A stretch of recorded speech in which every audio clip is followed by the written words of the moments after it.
I won't do this much unless it has a significant impact on the video's performance. Well, guess y'all are gonna have to get used to my shilling now. In all seriousness, thank you all so much for the support on the last video. It really means a lot to me that so many of you were cool with me trying to push the channel in that way.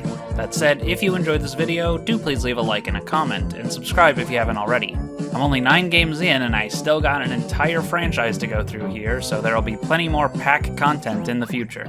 Most notably, I've been asked numerous times whether or not I'll be doing a version versus episode on Pac-Man World and the recently released Repack, and yeah, of course I will. Since I'm covering the games in mostly chronological order though, it's still going to be quite a while before I get there, but it will happen eventually. That said, let's get on to the topic of today's video, Pac-Land. It's 1984 and the Pac-Man brand is in somewhat of a slump. After the massive success of both Namco's original Pac-Man and Bally Midway's sequel Miss Pac-Man, neither company has been able to replicate the profits of those two arcade classics, despite numerous efforts from both. Namco tried different takes on a similar formula, while Bally Midway took a throw shit at the wall and see what sticks approach. The latter had embarrassed themselves so badly to both Namco and the fans that Namco finally decided to block them from making any more new Pac-Man games after the release of Junior Pac-Man. They would continue to manufacture cabinets of Namco's games in Western arcades for a bit, including today's subject, but from here on out all of Pac-Man's remaining arcade outings came straight from Namco themselves. As for why they decided to make a side-scrolling platformer of all things to be the next Pac-Man game, I can only assume that someone at Namco just said, fuck it, let's do Donkey Kong but sideways. There's not much info about this game's development that I was able to find, so the radical shift in gameplay comes as quite the shock. This wouldn't be too surprising coming from Bally Midway, who thought a quiz game was a good fit for the series, but from Namco? What a strange choice. Apparently, the idea for a side-scrolling platformer was inspired by Track and Field, which similarly used buttons to run along a 2D plane, and the setting was heavily inspired by Hanna-Barbera's Pac-Man TV show. Shortly after Pac-Land's Japanese release in October of 1984, a Western conversion was developed with Bally Midway manufacturing the cabinets and publishing the game overseas, releasing it in December of the same year. This version came with a myriad of changes, but I'll get more into that later. For now, let's journey on over to Pac-Land and see what it's all about. The story in this game is practically non-existent. At the start of each trip, a fairy hides in Pac-Man's hat, and so he must safely transport this fairy to this bigger fairy, who rewards Pac-Man with a special pair of winged boots, allowing him to easily fly back home to his family. At the start though, you're not given any information about who this fairy is or why it's hiding in your hat. There are no cutscenes at the start, at the end, or anywhere in between, and not even any splash text describing the game world or its characters like previous games had. Considering the inspiration from the TV show, you'd think some animated cutscenes would be a very appealing idea for this game, but who knows, maybe memory limitations prevented the team from adding any or something. Interestingly enough, there exists a TurboGrafx 16 port of this game, which includes a set of exclusive cutscenes. They're not really anything special though, it's just Pac-Man chilling at home having a literal coffee break, or taking a nap. There's even an ending, which plays after clearing all 32 rounds, featuring all of the game's characters waving goodbye before the scene switches to a power pellet tree, which then makes way for the fanciest looking The End text I think I've ever seen in my life. The new music in these cutscenes is really good too, especially the ending scene. Since I'm strictly reviewing the arcade version here, these TurboGrafx 16 exclusive cutscenes don't really matter much, I just figured I'd mention them since it's pretty interesting. As far as the arcade version goes though, the lack of any story elements is a bit disappointing, but I'm not gonna make a big deal out of it. The intermissions are something I came to really appreciate about some of the earlier Pac-Man titles, so seeing them all but abandoned in most of the later sequels is kinda lame. Not a huge deal, but still, I do miss them. That brings us to the visuals, and it's a bit of a mixed bag. Firstly, I want to address the performance again. Last time, I complained about some screen tearing issues, but after seeing it get significantly worse when booting up Pac-Land, I did some digging around and found that a couple of MAME settings were the culprit, namely VSync. After turning that on, voila! No more screen tearing in either game. That said, I'll be retracting my comment about it from the previous video. Just make sure you have VSync turned on if you're gonna play these games in MAME. Aside from that, you'll also notice this game uses a horizontal display. Take that, Junior Pac-Man! Unlike Professor Pac-Man's very strange 320 by 204 resolution, Pac-Land runs at 288 by 224, which is the exact same as the original games, but turned on its side. A full widescreen display would have been nice, but I know that's asking a lot. They did make a custom board for this game to support the parallax scrolling though, so if they were going that far, I don't see why they couldn't have supported a higher resolution as well. Either way, I'm happy to see the horizontal display being used for this side-scrolling platformer. That may seem obvious, but after the last review, you never know when an obvious choice like this will go ignored. Moving on to the actual sprite work, that's where the mixed bag comes in. Some things look great, like the enemies, certain environmental objects, and of course Pac-Man himself. He and the enemies all have a huge variety of unique sprites, allowing for fluid animation and lots of different facial expressions. They really brought the characters to life with such an insane amount of detail, and it's incredibly commendable for a 1984 arcade game. Everything else though, yeah, it's not looking too hot. Fruits are back, but this time only 5 of them make the cut, being the cherry, strawberry, orange, apple, and melon, which doesn't even appear until you've already finished a full loop of the game. There are also keys used to unlock doors in these castle levels, and for some reason no one thought to make them resemble the key from the original game. Come on guys, that's so obvious! The background objects are often undetailed or feature no textures at all, just a single color. The buildings look okay, but they can be very basic in shape sometimes, and again, lack any texture to make them pop. Some environments are completely barren, with the ground just being a flat orange square, and the background having nothing but the blue skies and small textureless hills and a few clouds.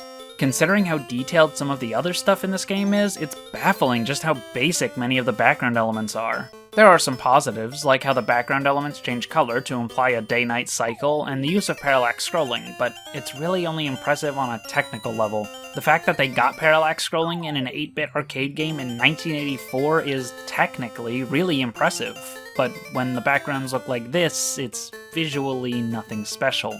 I almost didn't even notice it, honestly. Additionally, this animation of using the warp to the end of round 8 just looks like the game is glitching out or something. While the smaller scale sprite work is fantastic and perfectly captures the fluid animation and expressiveness of the 2D animation it was inspired by, environments are sorely lacking, looking like they were drawn in 2 minutes in MS Paint or something. Again, I know there are memory limitations to arcade games of this time, and they poured a lot of those resources into making numerous different sprites for Pac-Man and all the enemies, so maybe this was the best they could do, but we got what we got, and what we got is half beautiful, vibrant, and expressive, and half dull, boring, and unimpressive. That's not all there is to say, however, as the Western release features a number of visual changes to make the game look more like the Hanna-Barbera TV show. Most notable are Pac-Man and his family, as well as his pets, Chomp Chomp and Sourpuss, who can now be seen chasing each other around during the return trip ending animation. Pac-Man's got white around his eyes and a fedora, rather than the feather cap of the Japanese version, and Ms. Pac-Man and Baby both got completely redrawn to more closely resemble their appearance from the TV show. The cross on top of this church was also removed for some reason, and since I know people are going to bring it up if I don't mention it here, yeah, the Pac-Man Museum Plus and Arcade Archives versions of this game resprited Miss Pac-Man and Baby again, this time to resemble the new Pac-Mom and Pac-Sis characters. These versions also have the cross removed from atop the church, despite otherwise being based on the Japanese version of the game. I won't get into a rant about the redesigns here, I'll save that for another day, but be aware that these versions aren't 100% faithful to the arcade original. It's a small set of changes and purely visual, but still it's something to keep in mind. The sound design is also a bit of a mixed bag. Before I get into the analysis though, I have to mention some recording issues I ran into. In messing with the settings on MAME to get the screen tearing resolved, I somehow ended up with some occasional audio stuttering in my footage.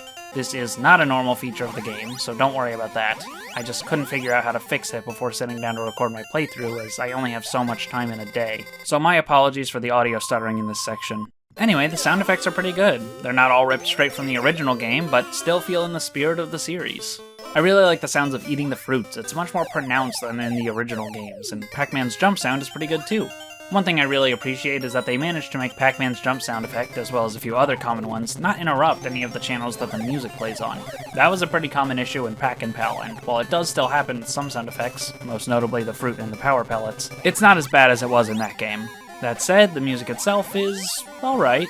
The main theme, and the most common song you'll be hearing throughout the game, Outward, is based on the theme song of the TV show, and this melody is remixed for almost every song and jingle in the game. Unfortunately, this means that Pac-Land's music is technically owned by Warner Bros., preventing Namco from almost ever getting to actually use it. As far as I know, the only official remix of this theme is for like 2 seconds to transition between loops of a single song in Mario Kart Arcade GP2. Otherwise, the entire rest of the song has absolutely nothing to do with Pac-Land.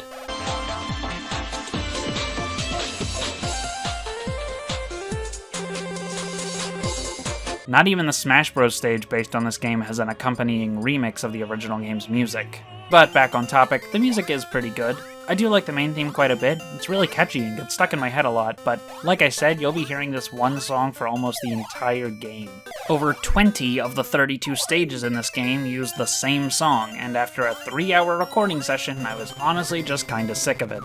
8 of the remaining stages just use an altered remix of the same melody called Homeward, which plays on the return rounds at the end of each trip. It's fitting to have this slightly more triumphant remix of the theme play as you soar back through the trip with your flight shoes, but even then, it is just kinda more of the same. That just leaves the Monsters Mansion theme, which plays in like 3 rounds in the entire game where you explore these castle levels, and it kinda sucks. It's very droning and melodically uninteresting, and the low pitches don't really complement this instrumentation much. Apparently this also comes from the TV show, but I've never watched it, so I have no idea where it plays. There's also the name entry theme, but that only plays on the high score screen at the end of your run, and it's not even that good either. I like all the jingles, so there's that at least. Really, the biggest issue with Pac-Land's soundtrack is the lack of variety. Like, imagine if Super Mario 64 just played the Bob on Battlefield theme for every single stage in the game, aside from the 3 short boss levels. It's a good song, but it would get really repetitive by the end. That game already has an issue with reusing music too much, but Pac-Land has it much worse. There are several unique settings, but only the small handful of castle levels get a unique background track. Why? Why not a unique track for these water levels, or the forest levels, or the canyon levels? It's a shame too, because I think most of the compositions are quite good, and even if they had just done remixes of the same melody, that would have been fine, but instead I have to listen to the Outward theme for 70% of the game. This is why I described the sound design as a mixed bag. Not because it's bad, but because of the lack of variety leading to the soundtrack feeling way more repetitive than it should. Finally, we move on to the gameplay, and boy is there a lot to talk about here. Just look at that video length. Being one of the first ever side-scrolling platformers, Pac-Land set the precedent for what the genre would be for decades to come.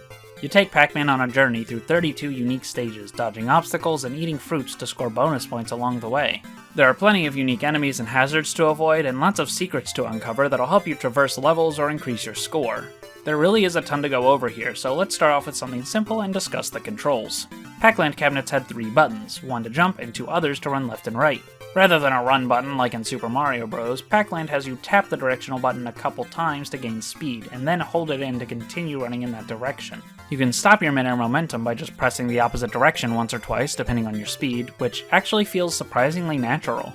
My biggest complaint is that tapping the directional buttons from a standstill makes Pac-Man walk just a bit farther than I'd like, and has caused me to fall off of small platforms several times. In most platformers, if you tap right or left, you only move for as long as you hold in the button, so you can make micro adjustments to your positioning when necessary, but in Pac-Land, you press it one time and Pac-Man takes like 2 full steps forward. It can also be a pain in the ass to get full running speed and time a jump from a small platform, and the game has lots of those. The controls are a bit awkward at first, but honestly, they're not too hard to get used to. I can sometimes be very picky when it comes to controls in 2D platformers, like the aforementioned Super Mario Bros. I find that game's controls to be extremely awkward and difficult to adjust to, while other games of that era that have similarly dated or janky controls, like Super Mario Land 1 or even Pac-Land, I can adjust to pretty easily. It's hard for me to know exactly why some games I have a harder time with adjusting the controls than others, but Pac-Land is one of the ones where I can. What I can't adjust to is the goddamn input delay. I'm gonna be generous and blame this on my emulator, though. It may have been an issue in previous games I've reviewed in this marathon, but since the maze games all let you buffer your inputs well in advance, it was never a problem aside from maybe Super Pac-Man's Japanese version. In a side-scrolling platformer, though, the delay is unbearable and makes some of the later stages even more agonizing to play. This game can get pretty demanding with the platforming, so when you're unable to precisely time jumps due to the input lag, that's a problem. I know it's not an issue with my monitor, since that's only got a 1 millisecond delay, so it's either the game or the emulator itself. That said, I noticed the same input delay on the version included in Pac-Man Museum Plus, but that also includes bad pixel scaling and awful screen tearing, with no way to fix it like I can on MAME, so that's not exactly the highest bar for quality emulation. I don't own the Arcade Archives version either, so I can't make a comparison there. Of course, I've never played this game on an official cabinet, so I can't exactly do a comparison myself, but even then I'm fairly confident the input delay is just an emulation issue. Still, it made the game significantly more difficult than it should have been. Let's move on to some of the game's central mechanics. I'll start with the enemies, as they're the main hazards you'll be avoiding throughout the game. For the most part, they consist entirely of the Ghost Gang, Inky, Blinky, Pinky, and Clyde, all chasing you down while piloting several different vehicles, such as a car, a plane, a double-decker, or even a pogo stick. Each vehicle type has its own movement and attack patterns, and for each of those, the 4 ghosts all pilot them in slightly different ways. For example, some ghosts are faster or slower than others, and after you pass him, Clyde will turn around and chase after you. I'm not sure why Clyde is the one with the aggressive behavior and not Blinky, but whatever. Sometimes the ghosts will try to stop you by throwing little baby ghosts out of airplanes or windows. Okay, that's kinda fucked up. I do like that if you manage to grab one of these baby ghosts with a power pellet before it falls to the ground, it actually counts towards your score combo. There's also a purple ghost who slowly follows behind you, preventing you from backtracking too far or standing around in one place for too long. She doesn't get a name in Pac-Land, though I did see a GameFAQs guide that referred to her as Doris. I have no idea what official source that name comes from, if any, and the following game, Pac-Mania, would retcon the purple ghost to be named Sue, so I'll just call her that.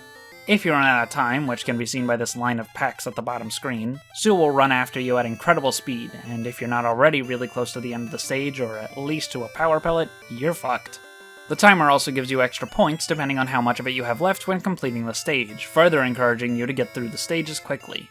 There are also some environmental hazards like water spouts that will grab you and pull you down into the water, quicksand that Pac-Man has to jump over at just the right angle, bottomless pits to cross, and pools of water to leap over using this diving board. Unfortunately, none of them are very good. The water spouts are way too common for their own good, forcing you to wait around for them to go away before you can even attempt to move forward in the level. The quicksand is way too wide to do a single jump over, and it feels like bullshit every time I get caught in it. And the diving boards are just terrible. You think you just time your jump at the perfect time to get over these gaps? No. You not only have to time your jump on the board correctly to get enough height, but also rhythmically tap the right button to continuously hover for long enough to cross the gap. And the timing on this is stupidly precise. It's absolutely crushing to die to these because it feels so unfair every time. You can't mash too fast or it won't work, but God forbid you mess up your timing for even a little bit and Pac-Man drops like a rock. On some of the later diving board jumps, you're expected to be absolutely perfect to cross the pools, and it's just a run killer. Even some of the earlier ones. It's an unintuitive mechanic to figure out, and even when you do figure it out, it's overly difficult to execute.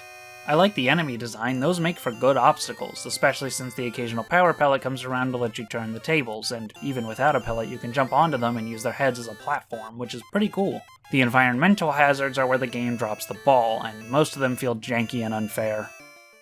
If Pac-Land is well known for anything, it's its bevy of secrets. The game features a number of hidden mechanics, items, and bonuses for creative players to find and exploit for tons of extra points. So many, in fact, that even after a full 32-round playthrough, I still didn't manage to find them all. The most famous is probably the pushable objects. Throughout each level, there are objects littered throughout that act as obstacles. Cacti, tree stumps, and fire hydrants that spray water from the top or sides. Typically, standing in the right place, usually on top of one of these objects, will spawn fruits for you to collect, increasing your score. Other times, though, pushing these to the side will grant you special power-ups, such as one that turns you invisible, and one that gives you a hat to protect you from oncoming baby ghosts. Blocking them with the helmet even gives you extra points.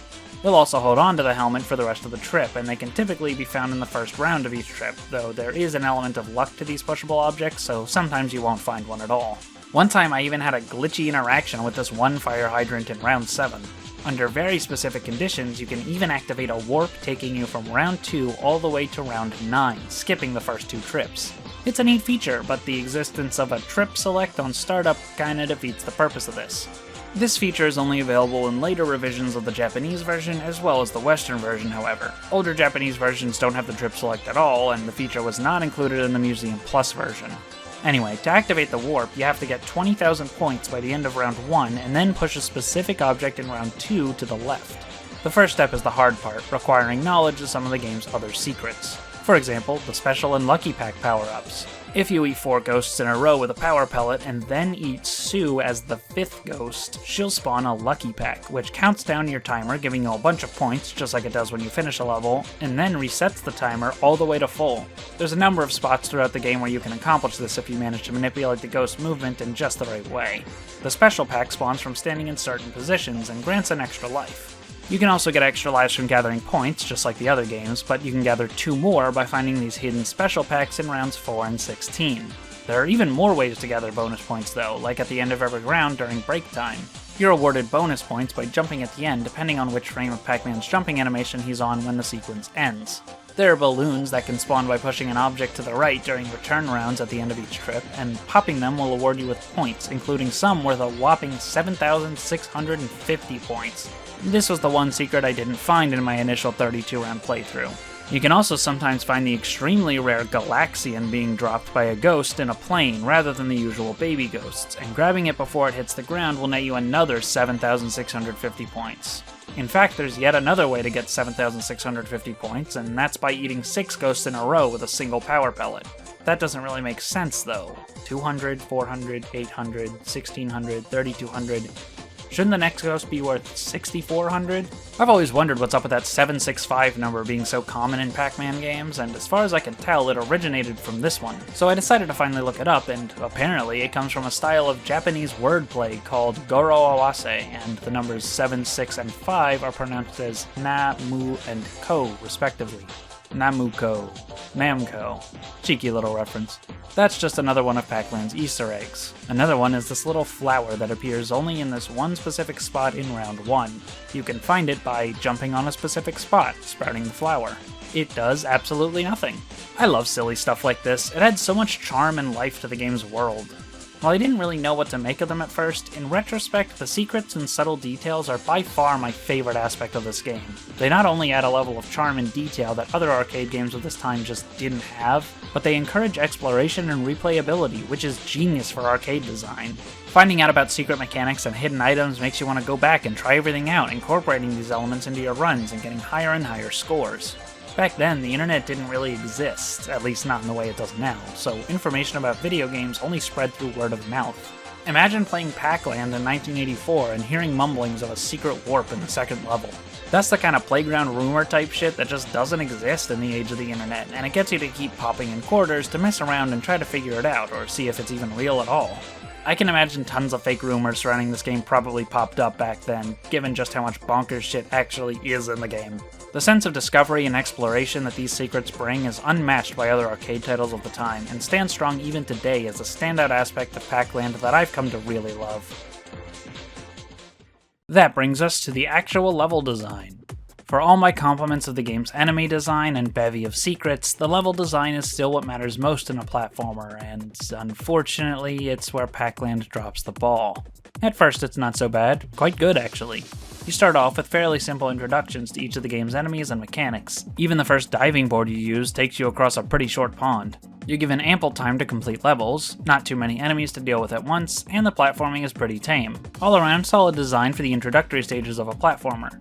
It's at about round 9 where the difficulty first spikes up. First off, you're expected to make this massive leap from a diving board, basically requiring perfect timing from your jump and consistent mashing across the entire thing. Then you have the goddamn quicksand right after that. This is probably my least favorite hazard in the entire game, because I swear it just does not work half the time. You either have to time a jump to perfectly land on top of this cactus and then leap off of it, or hug the right side of it and very quickly get max running speed and jump over the pit, but even then you'll likely have your jump eaten by the quicksand and get caught in it. It's not that difficult once you're used to these obstacles, but this can be a big difficulty spike for newcomers. Round 10 is pretty basic, but the number of enemies is clearly increasing, giving you a lot more to dodge at once and mixing different types of enemies as well. Round 11 takes you back to one of these canyon levels, and honestly, they're my least favorite levels in the game. They often include some of the most demanding platforming this game has, as well as the water levels, and this one is where it just starts to ramp up with moving cloud platforms, falling bridges, and lots of conveyors. Even the return trips get more perilous, with large pools of water or bottomless chasms and an onslaught of incoming ghost planes.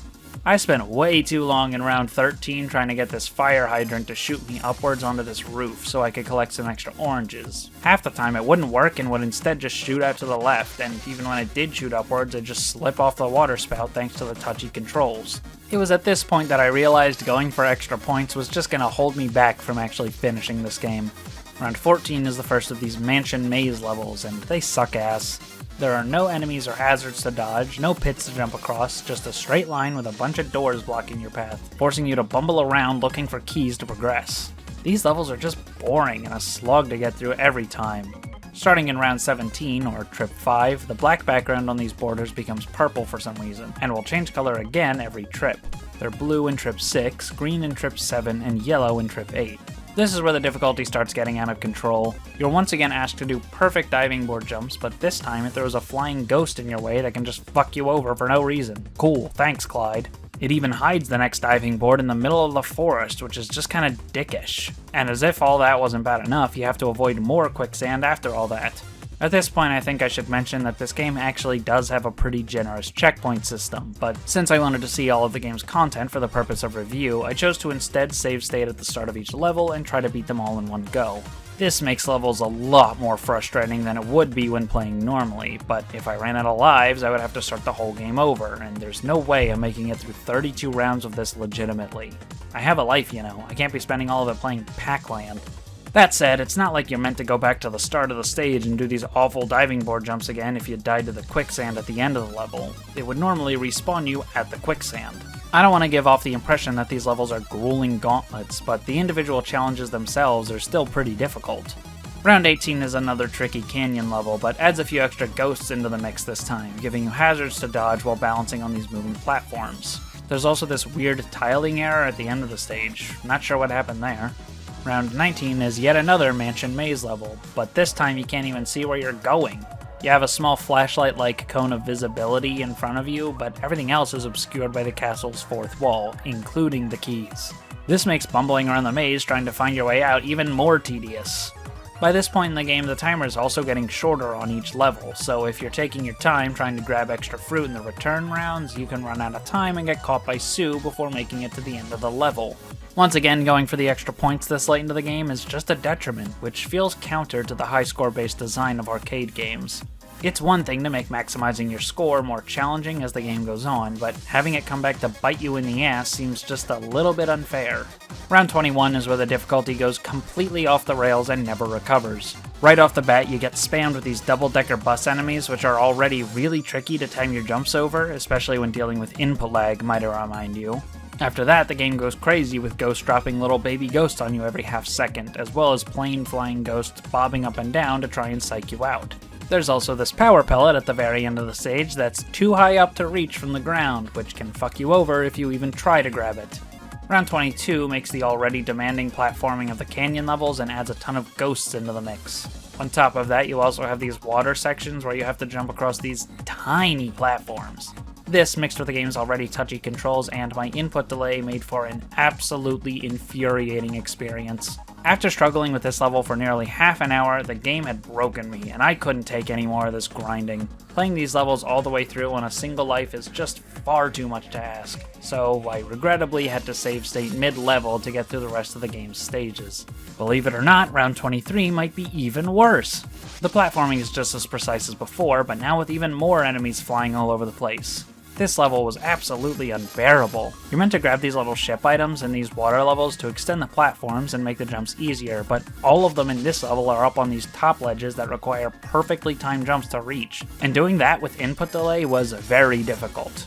Eventually, I just had to master the timing, as there's no way to get through this level without the extra platforms, especially when the game starts throwing tons of enemies at you.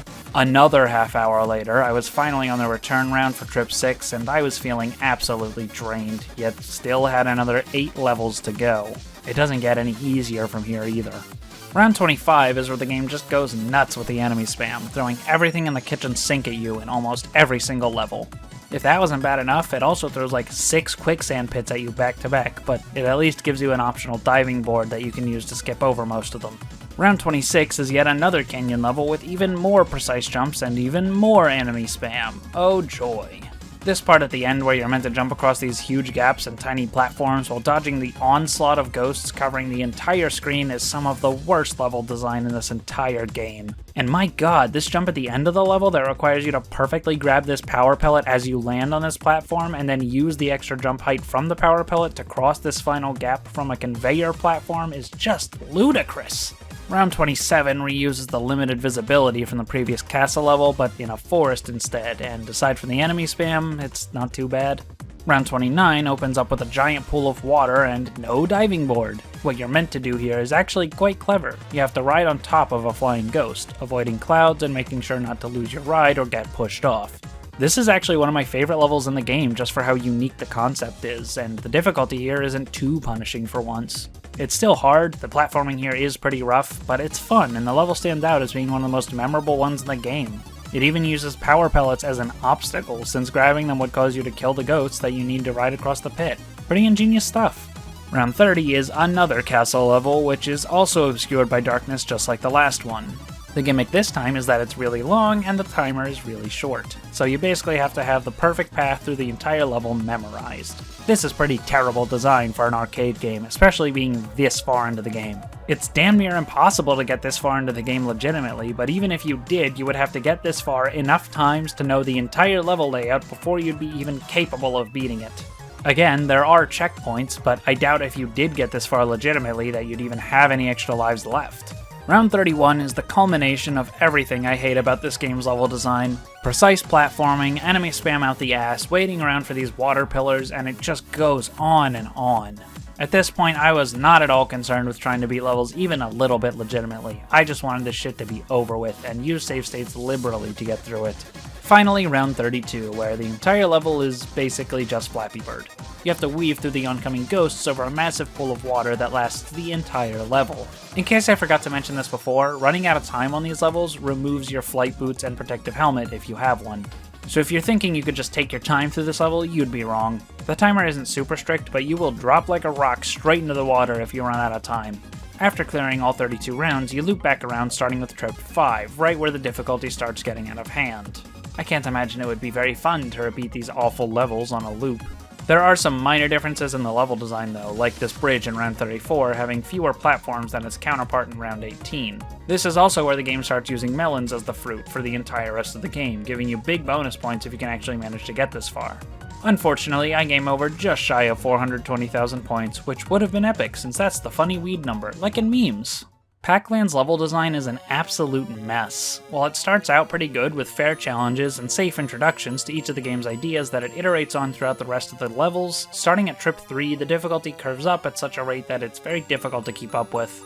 I get that this game has a lot of content, and if it was too easy, players would spend an hour or more on a single quarter with very little practice. But putting bullshit level design and enemy spam is not the way to balance your game for arcade profits. Had they ignored the short-term gains of arcade quarters, Pac-Land could have held up as one of, if not the best, 2D platformer in the franchise, but the god-awful difficulty spikes in the back half of the game prevent it from reaching that status in my eyes, and the game's quality suffers. Before I wrap up, I do want to mention the gameplay changes between the Japanese and Western releases. Like I mentioned before, the Western release introduced a trip select, letting you start at rounds 1, 5, 9, 13, or 17, with some kind of bonus applied accordingly. This feature did make it over to Japanese arcades in a later revision, but most modern releases, including the Pac-Man Museum Plus version, choose to omit it for whatever reason. More importantly, Pac-Man's run speed was greatly increased in the Western version, which I imagine was intended to make the game easier. I didn't bother to play through the entire 32 rounds again on the US release, because I can think of a million things I'd rather be doing right now, but I can imagine making the controls even more touchy by increasing the run speed so drastically would only make the game harder in levels with more precise platforming challenges. Seriously, I had enough trouble with some of these jumps in the Japanese version recording for this review. I can't even imagine how hellish it would have been to do the same on the US version. Those are the only gameplay differences between regions though, so that about covers it for Pac-Land. Pac-Land is a game that I used to be pretty neutral on, but now that I've given it a full playthrough and a thorough analysis, I've now more than ever come to both love it and hate it. I appreciate its expressive sprite work and animation, attention to detail, and especially its secrets. These help Pac-Land stand out and give it a unique, memorable identity, as well as encouraging replay value, which is essential for arcade game design. It falters with its level design, however, which is over-reliant on precise platforming that doesn't fit the game's finicky controls, unintuitive or awkward hazards that feel unfair to die to, and enemy spam out the ass, all culminating at their worst in the latter half of the game. Like I said before though, the start of the game is fine, with fair challenges and decently forgiving platforming, up until about round 9 where the bullshit starts to creep up on you. Ultimately, Pac-Land suffers the same fate as Junior Pac-Man, being pretty fun if you play the game normally, and eventually game over before you get to any of the bullshit sections, but is an absolute frustrating nightmare to fully complete, even with save states. So I'm left with basically the same conclusion. Don't do what I did, just play the game normally and you'll have a good time with this one. I can see myself coming back to both of these games in the future, as long as I'm not trying to grind them out for the sake of review, but playing through them in their entirety is something I never want to do again in my life. That wraps up another video. Thanks for watching, and do please like, comment, and subscribe and all that if you enjoyed the video. Big thanks to my current patrons here on the screen. If you want to support me directly, consider becoming a patron. Link in the description. I'll catch you all next time for another episode of Version Versus, where I'll be looking at Pac-Mania and Tengen's Genesis port, just like I did in the Miss Pac-Man episode. See you next time!